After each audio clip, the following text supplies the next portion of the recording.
Welcome, beautiful Paris Saint-Germain family. In today's video, I'll be showcasing my favorite and best XI from, should we say, 2005 up until now. Pretty much this generation, this decade, the best football team I've seen. Let's go. Goalkeeper positions. These are aforementioned. So these are players that are not going to make it into the 11, but I thought they needed to be mentioned. Obviously, Iker Casillas, Champions League winner with Real Madrid, and World Cup winner, Euro winner with Spain, definitely deserves to be here. I think Casillas is second ahead of Buffon, obviously Gianluigi Buffon. It's the longevity of his career and so on, but I think peak-wise Casillas was ahead of him, and I think one goalkeeper that doesn't get the respect that he deserves is Petr Cech, formerly at Chelsea and Arsenal. What a goalkeeper he was. Obviously, the clean sheet record in the Premier League speaks for itself, but the goalkeeper I've chosen, the best one I've seen, is Manuel Neuer. He deservedly takes his goalkeeper space from 2010, from his last year at Schalke up until 2014, 2015. He was absolutely the best goalkeeper in the world. There was no question about it. Right back position, these are the aforementioned. Obviously, Philipp Lahm.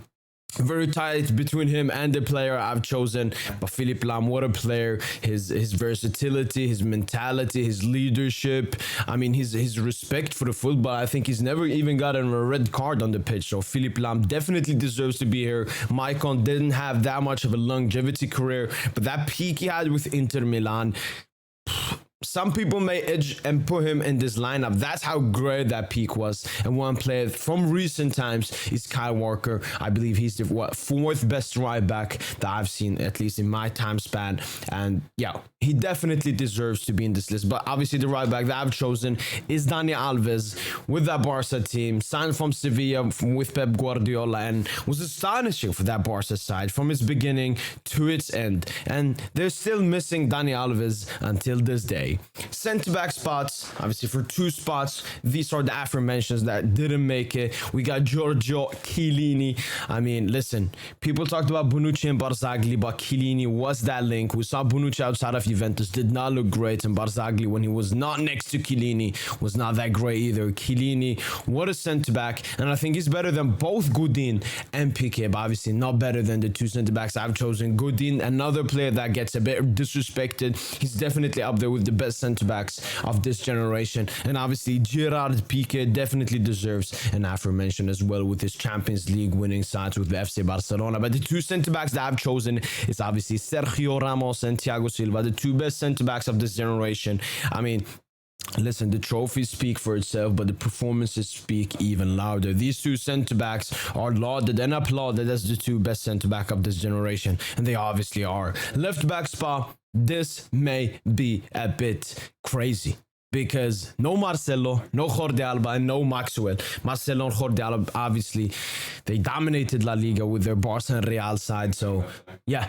They definitely are in the mention for the best left back of this generation, and I feel Maxwell, again, a player that is a bit disrespected by football fans. He definitely is the fourth best left back from this generation, but the left back that I've chosen, it gotta be Ashley Cole. If we're talking a pure left back, and if we're talking attributes-wise, Ashley Cole definitely has to be there. He was one of the hardest opponents for right wingers when they were playing in his time, and for me, in my opinion, he's a better left back than Marcelo and Jordi Alba. Simple as that. When we come to the midfield, we'll have six aforementions until we come to the three midfielders I've chosen. These are the aforementions. We got Sergio Busquets from Barcelona. Xavi Alonso gets also disrespected. And obviously, my boy, Marco Verratti.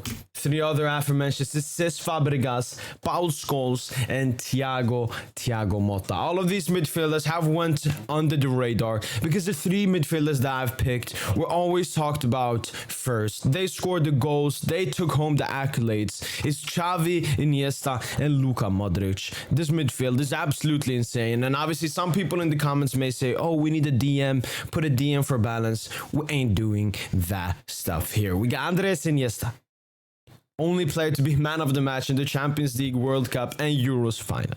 We got Xavi Hernandez, and we got Luka Modric. Luka Modric, obviously, the only Ballon d'Or winner pretty much from this generation after, obviously, Kaká. But Modric definitely deserves to be there. And up in attack, These are the aforementions. Luis Suarez, El Pistolero from Barcelona and Liverpool, Karim Benzema from Real Madrid, and Zlatan Ibrahimovic from a lot of teams. A lot of teams.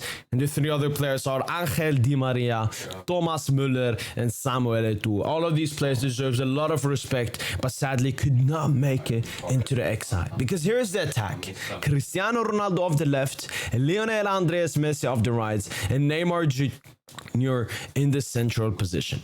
Just look at this team.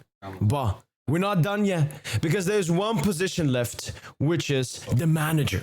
And here are the aforementions: Jose Mourinho, Zinedine Zidane, and Carlo Ancelotti. And you may be asking yourself, where is he? Where is Sir Alex Ferguson? But listen, on this channel, we do not rate Sir Alex Ferguson. We do not rate a manager that was 20 years with the best and richest club in England and in the world, and only won 2 Champions Leagues. So we're not going to mention a failure who went to Europa League with Manchester United. We're going to mention Jose Mourinho, Zinedine Zidane, and Carlo Ancelotti. Respect to Allegri as well, and maybe even Jupp. But the manager I've chosen, he just has to be Pep Guardiola. Even though I dislike him a bit, he just is the best manager of this generation. And if you argue against that, you're biased, you love Mourinho, you do this, la la la. But this is the team. You got Manuel Neuer in goal, sweeper keeper. You got Thiago Silva and Ramos, perfect balance of 2 center backs. You got one aggressive and one anticipating center back. Ashley Cole, Dani Alves, perfect. One defensive, one offensive. And that midfield will control every single game. And with that attack, Messi that can do anything, Neymar that can do anything, and Cristiano that can do anything. The goals, the playmaking, the dribbles from that attack will be absolutely insane. And having a manager like Pep Guardiola will make it absolutely unstoppable. This is my best team of this generation. Let me know in the comments down below what you would change in this lineup. That's been it. And as usual, allez, bye.